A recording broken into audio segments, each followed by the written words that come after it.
Mesdames, Mesdemoiselles et Messieurs, bonjour et bienvenue dans ce nouveau bulletin d'information. Nous allons découvrir ensemble les principaux titres qui composent notre actualité aujourd'hui. Nous nous intéresserons au partenariat algéro-américain en termes d'investissement. Nous reviendrons ensuite sur l'accord de paix intermalien signé ce dimanche à Alger.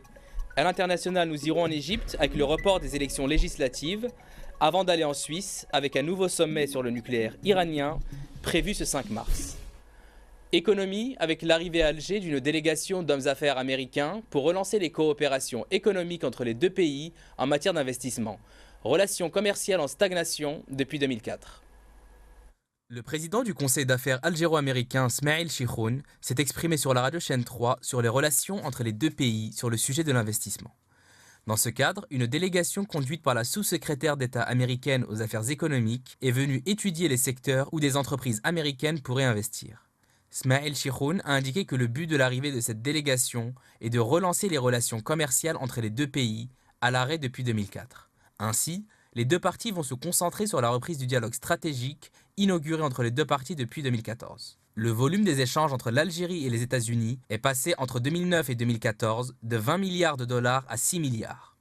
Une chute importante que les deux parties envisagent de relancer à travers la réalisation de grands projets dans les domaines de l'agriculture et de l'industrie pharmaceutique.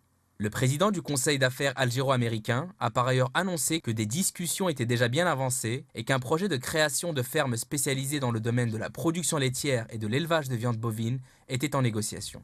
Smaïl Chikhoun a également déclaré qu'une importante firme américaine est hautement intéressée par l'implantation d'une usine de fertilisants biologiques pour le marché national, mais aussi pour l'exportation vers des pays du continent africain. Dans ce contexte de coopération commerciale algéro-américaine, Smaïl Chikhoun déclare que la présence américaine sur le sol algérien a déjà vu naître la construction de nombreux projets, dont des turbines à gaz, des tracteurs, ainsi que la production de câbles électriques, mais également dans l'industrie des médicaments. Toujours sur le même domaine, il fait état de négociations déjà bien avancées entre la Sonalgaz et la compagnie Fist Solar, spécialisée dans la construction de panneaux photovoltaïques. Enfin, M. Chikhoun annonce la signature d'une feuille de route avec les États-Unis dans les domaines de la formation, de la recherche et du développement, ainsi que de la biotechnologie pour la production de médicaments de pointe. L'accord de paix et de réconciliation paraphé ce dimanche à Alger est le fruit d'une négociation longue et intense menée dans le cadre du processus d'Alger entre les parties maliennes, pour parvenir à une solution globale et définitive au conflit dans la région du nord du Mali.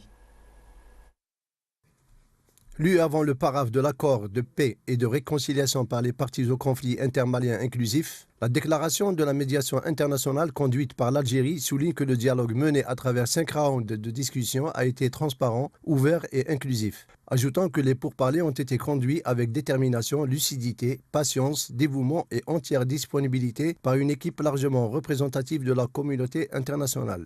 L'accord de paix finalisé et paraphé par les parties au dialogue concrétise le ferme engagement pour mettre fin à la crise au Mali par le dialogue et de sceller la réconciliation nationale dans le plein respect de l'intégrité territoriale, de l'unité nationale et du caractère laïque et de la forme républicaine du Mali, a souligné la médiation. Le document a été paraphé par le représentant du gouvernement malien, les mouvements politico-militaires du nord du Mali engagés dans la plateforme d'Alger et par l'équipe de la médiation conduite par l'Algérie. La cérémonie de signature s'est déroulée en présence de représentants des gouvernements américains et français. L'équipe de médiation dont l'Algérie est le chef de file comprenait la communauté économique des États de l'Afrique de l'Ouest, la CEDEAO, l'Union africaine, les Nations unies, l'Union européenne, l'Organisation de la coopération islamique, le Burkina Faso, la Mauritanie, le Niger et le Tchad.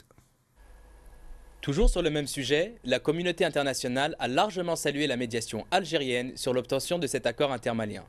Dans ce contexte, la France et les États-Unis ont salué l'action algérienne par le biais de Laurent Fabius, ministre des Affaires étrangères français, et Joanne Polaschik, ambassadrice des États-Unis en Algérie. L'accord pour la paix et la réconciliation au Mali, finalisé ce dimanche matin à Alger, est une excellente nouvelle selon Laurent Fabius.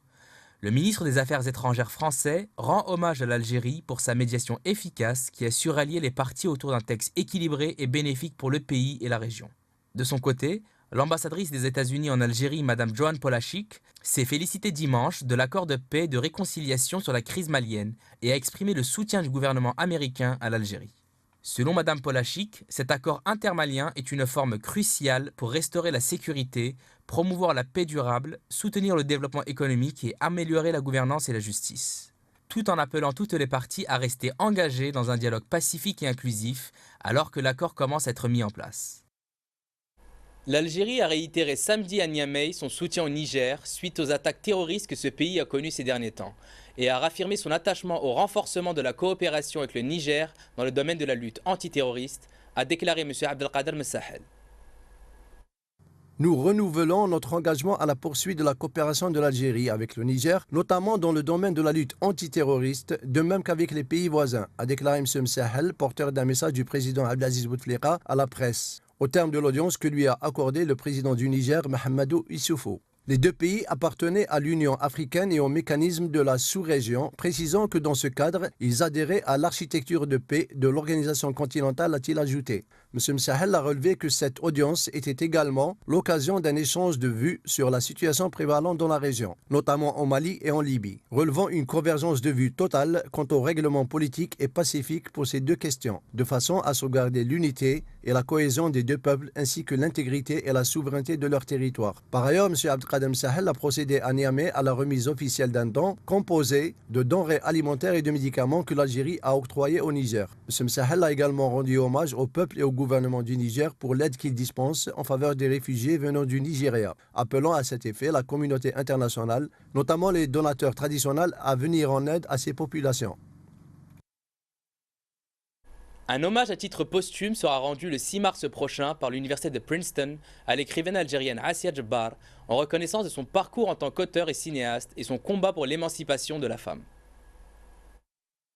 Une conférence à laquelle prendront part des écrivains et universitaires de plusieurs pays mettra à l'honneur l'œuvre littéraire et cinématographique d'Assia Djebbar, outre son combat pour la cause féminine. Parmi les participants figurent le critique littéraire et cinématographique américain Michael Wood, l'académicienne américaine Madeleine Doby, le chercheur marocain spécialisé dans la littérature d'Afrique et du Moyen-Orient, aux côtés d'autres sommités du monde littéraire et cinématographique. Assia Djebbar est l'une des plus éminents écrivains algériens, maghrébins et du monde francophone. Elle a été pressentie plusieurs fois pour le prix Nobel de littérature. Lauréate d'une quinzaine de prix internationaux, Assia Djebbar a écrit également pour le théâtre et réalisé plusieurs films pour le cinéma. Élu membre de l'Académie française en 2005, l'écrivain a été également décoré des médailles de l'Ordre des Arts et des Lettres et de la Légion d'honneur de la République française. Plusieurs de ses romans, entre autres La Soif 1957, Les Alouettes naïves 1967, ont été traduits vers plus de 20 langues et sont même enseignés dans plusieurs universités de par le monde. Outre son apport à la littérature, Assia Djebbar a réalisé des longs métrages dont La Nouba des femmes du Mont Chenois en 1977, La Zerda et les Chants de l'oubli en 1982.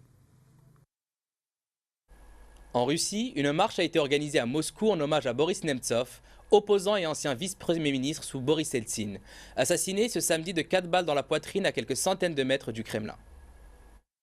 Après un rassemblement au centre de Moscou, le défilé s'est déroulé en silence et aucun incident n'a été signalé. La foule a été estimée à 70 000 par les organisateurs et à 20 000 par la police. Toutes les pistes sont envisagées par le comité d'enquête de Moscou qui a déclaré au vu des premiers éléments de l'enquête que l'assassinat a été minutieusement planifié. L'une d'elles mène également menaces reçues par Nemtsov dans sa position suite aux événements de Charlie Hebdo. La piste des nationalistes ukrainiens a été aussi évoquée.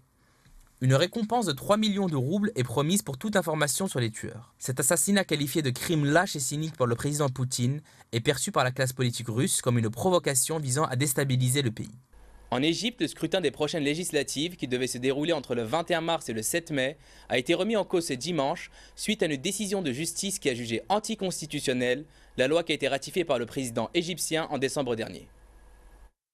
Cette anticonstitutionnalité réside dans le découpage des circonscriptions électorales qui doit refléter le poids relatif des électeurs et rendre le Parlement le plus représentatif possible. Suite à cette décision, la commission électorale a décidé le report des élections dans l'attente des amendements qui doivent être apportés à ladite loi conformément aux recommandations de la Haute Cour. Les délais accordés par la présidence égyptienne à la finalisation de cette opération est d'1 mois.